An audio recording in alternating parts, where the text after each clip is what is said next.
Turkish president has described the crash of his country's currency, lira, amid a widening spat with the United States as a political plot against Ankara. Recep Tayyip Erdogan warned that Turkey will seek new markets and partners. Erdogan has already said Washington risks losing a strategic NATO ally over a jailed man. Relations between Turkey and the US have fallen to their worst level in the past few months.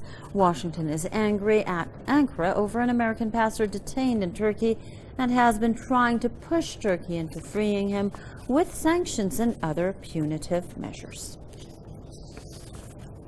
President Recep Tayyip Erdogan addressed this large rally and had this message for his citizens. If there is anyone who has dollars, euros or gold under their pillows, they should go exchange it for liras at our banks. This is a national domestic battle. This will be my people's response to those who have waged an economic war against us. Turkey's currency has lost more than 30% of its value so far this year. At least 15% of that was just on Thursday night.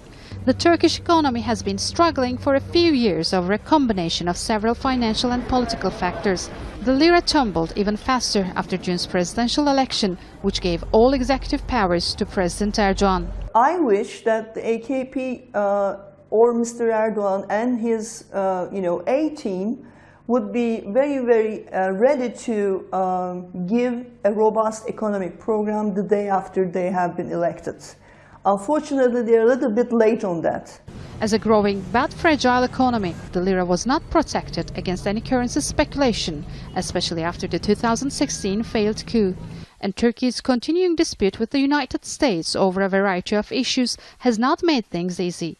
The most urgent disagreement has been its detention of an American pastor named Andrew Branson, who is on trial on terrorism charges.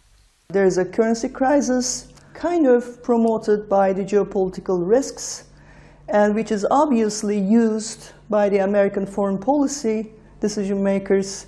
Another factor is Turkey's unwillingness to join the recent US sanctions against Iran.